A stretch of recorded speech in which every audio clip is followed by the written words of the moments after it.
Picture this. You've been seeing someone new for a month, and they offer to take your 7-year-old to soccer after school. Sounds like a win, right? Not always. Welcome to Danni's Den.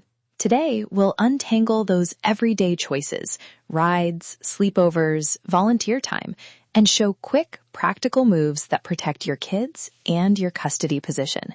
Let's chat. Here's what you'll get in the next 10 minutes. Ready-to-read scripts, a tiny documentation habit you can start tonight, and a sports carpool example you can use this week. First, why do ordinary routines ever end up in court? Family law looks for patterns.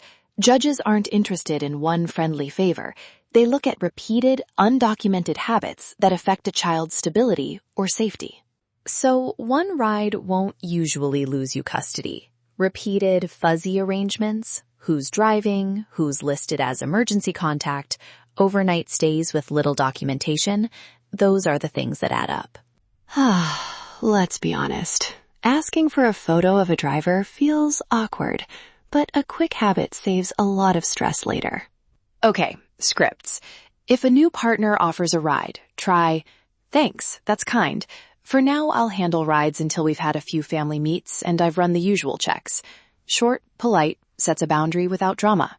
To a co-parent, keep it child-focused. "I want to keep Jamie's routine steady. If Alex will be riding with someone new, can we confirm dates and a photo of the driver?" Neutral, factual, and it creates a written trail. But what if the other parent says you're overreacting or that's controlling? Answer simply, "I have a standard policy I follow for everyone who spends time with my child." That turns it from a personal jab into a consistent safety choice. Now, the documentation trick, very short and usable. One event log for non-routine stuff. Tonight, add one event to it. Make every entry 3 things: who and their role, when and where, and a 1-sentence purpose. Drove to soccer practice. That's it. If you can, attach a quick photo of the driver or a volunteer badge, and keep consent texts or emails for sleepovers and travel. Email timestamps are especially tidy if you ever need them. Let's make this real with sports. Imagine a carpool to an Eagles practice or a Yankees youth clinic. Who drives is less important than supervision and transparency. Ask the organizer.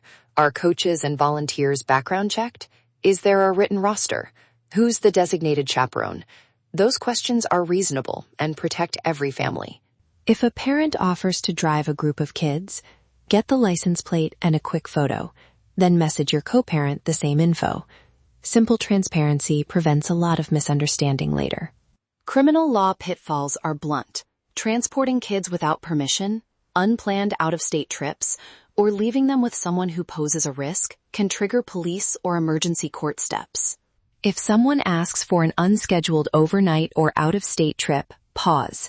Don't say yes in the moment. Ask for details, write them down, and if it feels risky, call a lawyer. Prevention beats emergency filings every time.